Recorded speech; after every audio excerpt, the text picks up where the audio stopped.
Hi guys, magandang araw po sa inyong lahat. Ito naman pong kaibigan nyo si Jake. Sa ngayon guys, nandito po ako sa Mamukal Convention Hotel and Resort. Dito po sa Negros Occidental. No? Meron po kaming team building sa school na pinagtatabuan ko dito. No? So kung kahit nandito tayo sa wilderness, no, sa nature, pero tuloy pa rin tayo sa paggawa ng video. No?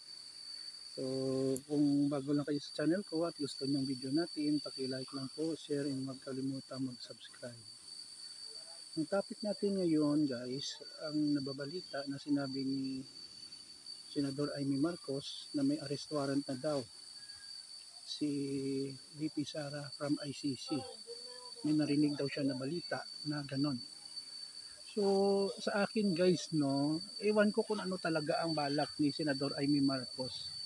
Gumagawa siya ng mga balita na ewan ko kung totoo or most likely fake news para gumawa ng gulo, no, sa ating bayan. Bakit gulo?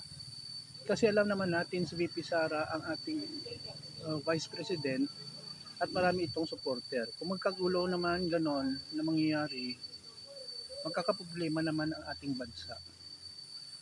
Hindi yan naman sinabi kung saan niya kinuha ang balita na yon, pero sa isa sa mga kaso na na na-approve ang impeachment, no, na-impeach si VP Sara sa Congress, ay yon ang extrajudicial killing ng mayor pa siya sa Davao. Tignan natin kung may katotohanan yan, pero most likely may mga ebidensya naman ipakita ang persecution ang Congress na gano'n ang mangyayari, no? So sa part ni Senator Amy Marcos, bakit gano'n? Bakit lumalabas siya nagpapalabas siya ng balita na nagkakagulo, no? Magkakagulo ang ating bayan. Senador pa naman siya o kumukuha lang siya ng simpatiya sa mga DDS o mga Duterte supporters. Sa akin lang guys, maging observant lang tayo sa mga balita.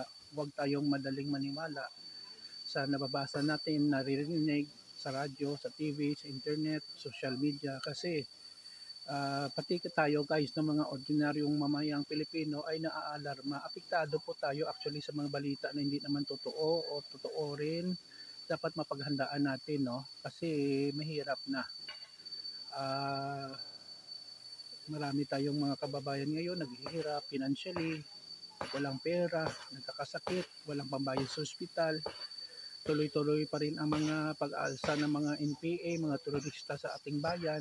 Nakakalungkot isipin na kapwa tayong Pilipino nagpapatayan, no, sa isang ideolohiya or paniniwala na hindi na naangkop sa modernong panahon sa ngayon. Be careful tayo guys, no, kung ano talaga ang mga balita or fake news niyan. Suriin natin para hindi tayo mabiktima. Yun lang po guys. Maraming salamat sa inyong pagsuporta at panonood. Mahal ko kayo. Ingat po tayo lagi. Pray natin ang ating bayan. No, keep safe everyone. I love you all. Kita-kita po tayo sa sunod na video. Ito naman po kaibigan si Jake. Paalam.